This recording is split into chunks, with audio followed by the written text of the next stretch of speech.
Assalamualaikum warahmatullahi wabarakatuh. Perkenalkan, nama saya Trida Anesko dengan NIM 2306474.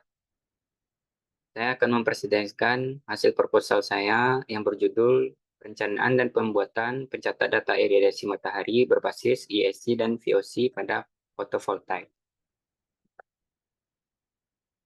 Yang pertama itu masuk bab 1, latar belakang.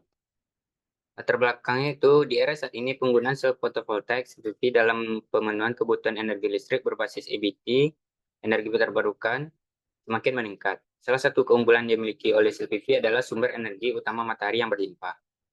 Mengetahui besar radiasi pada suatu daerah merupakan hal yang penting digunakan untuk mengetahui potensi berapa energi harian yang dapat dihasilkan pada daerah tersebut.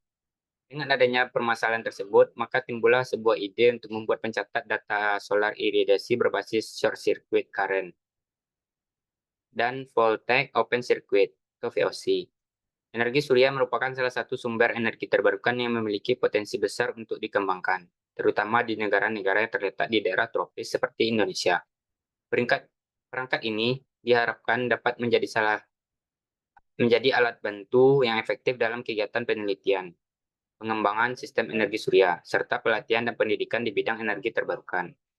Menurut Widiatmodjo, dalam penelitian tentang pengukuran radiasi matahari menggunakan sel surya, Widiatmodjo menyimpulkan bahwa sel fotovoltaik dapat difungsikan tidak hanya sebagai penghasil energi, tetapi juga sebagai sensor aktif untuk mengukur intensitas radiasi matahari melalui nilai ISC dan VOC. Hal ini membuka peluang untuk mengembangkan sistem pencatat data yang sederhana namun informatif. Selanjutnya itu rumusan masalahnya itu yang pertama, bagaimana menciptakan sebuah alat ukur iradiasi berdasarkan dua parameter, yaitu berbasis ISC dan VOC dari sel PV, dengan menggunakan sel PV dengan jenis polikristalin.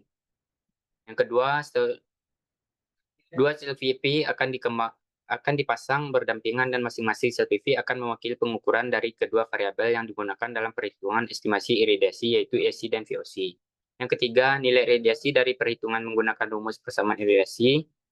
Persamaan baru menggunakan analisis statistik regresi linear berganda, ISC dan VOC. Pada sel PV akan dibandingkan dengan nilai iradiasi hasil pengukuran menggunakan piranometer untuk mengetahui besar akurasi yang paling besar terhadap pengukuran iradiasi aktual. Selanjutnya itu tujuan penelitian. Yang pertama bertujuan untuk membuat dan merancang sistem pencatat iradiasi berdasarkan ISC dan VOC pada sebuah sel PV. Yang kedua, untuk mengestimasi besar iradiasi akan dibandingkan dengan pengukuran iradiasi aktual menggunakan piranometer untuk mendapatkan besar akurasi. Yang ketiga, data ISC dan VOC akan dijadikan variabel independen dan iradiasi aktual dijadikan variabel independen dalam proses analisa statistik regresi linear berganda untuk mendapatkan persamaan baru untuk mengestimasi besar iradiasi. Selanjutnya itu manfaat penelitian. Yang pertama, memudahkan dalam proses pemetaan terhadap daerah yang dapat berpotensi sebagai pusat pengembang listrik tenaga surya atau PLTS. Yang kedua, dapat menggantikan penggunaan piranometer yang mahal pada proses pengukuran iradiasi. Yang ketiga, akurasi pengukuran iradiasi matahari. Yang keempat, kalibrasi dan validasi sensor. Yang kelima, dukungan untuk penelitian dan pengembangan.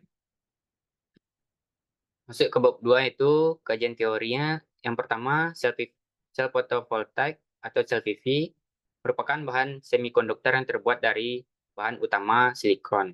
Sel PV dapat menyerap energi cahaya untuk diubah menjadi energi listrik.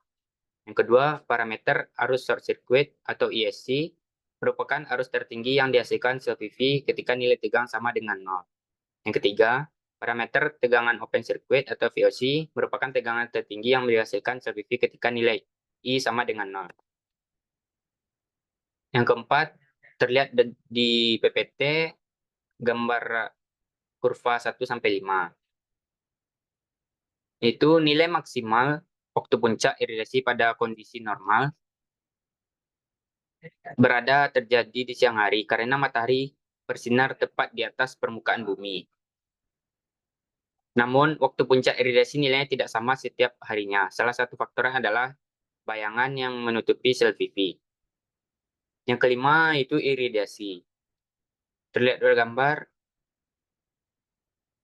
grafik nilai iradiasi dalam satu hari dalam kondisi yang normal, di mana kondisi cuaca sedang cerah. nilai puncak iradiasi terjadi pada pukul sekitar jam 11 sampai jam 1 siang. Visi pada sel pipi dan radiasi mempengaruhi besar ISC yang terjadi. Variasi penuh TC, radiasi sel pipi dapat dirumuskan pada persamaan 2.4 ini. Yang keenam, yaitu analisa statistik regresi linear. Berganda dilakukan dengan menggunakan tool data analisis pada Microsoft Excel.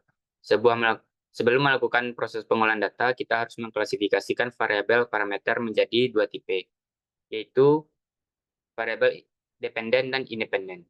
Yang ketujuh, pengukuran solar iradiasi. Iradiasi adalah tingkat pencahayaan energi matahari yang berada pada suatu daerah tertentu di permukaan bumi dalam periode tertentu, yang diterima dari perancangan sinar matahari dalam bentuk radiasi elektromagnetik. Yang kedelapan, piranometer. Piranometer merupakan sebuah instrumen yang digunakan untuk mengukur intensitas radiasi matahari pada permukaan bidang. Prinsip kerja piranometer ini adalah menerima hantaman cahaya yang mengenai permukaan piranometer yang berbentuk lengkungan seperti gambar ini, yang akan diteruskan oleh lempeng hitam dan putih. Lempeng putih bertugas untuk memantulkan radiasi, sementara lempeng hitam berfungsi untuk mengabsorpsi panas radiasi matahari sehingga terjadi perbedaan temperatur antara kedua lempeng. Yang kesembilan yaitu referensi sel. Referensi sel menggunakan prinsip kerja fotovoltaik di mana energi foton yang diterima referensi sel di atas mengendap dikonversi langsung menjadi muatan positif dan negatif. Selanjutnya ya bab 3 yaitu desain alat ukur iradiasi berbasis AC dan VOC. Pertama, mendapatkan persamaan iradiasi berdasarkan ISC dan VOC. Dengan rumus seperti dalam gambar ini. Yang kedua, pengukuran parameter sel pipi. Pengukuran dilakukan untuk mengetahui nilai maksimal yang dihasilkan oleh parameter-parameter tersebut. Tahap ini digunakan untuk menentukan jenis spesifikasi sensor yang akan digunakan dalam pengukuran. Yang ketiga, perancangan modul. Pada pembuatan modul kali ini menggunakan sensor ACS 712 untuk mendapatkan data besaran arus yang keluar pada sel pipi. Sementara itu, untuk mendapatkan data besaran tegangan yang keluar pada sel pipi, menggunakan sensor tegangan dengan memanfaatkan kemampuan pin analog untuk membaca nilai ADC, yang kemudian dikonversikan ke bentuk tegangan.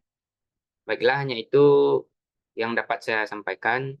Mohon maaf kalau ada kata-kata yang kurang. Terima kasih. Assalamualaikum warahmatullahi wabarakatuh.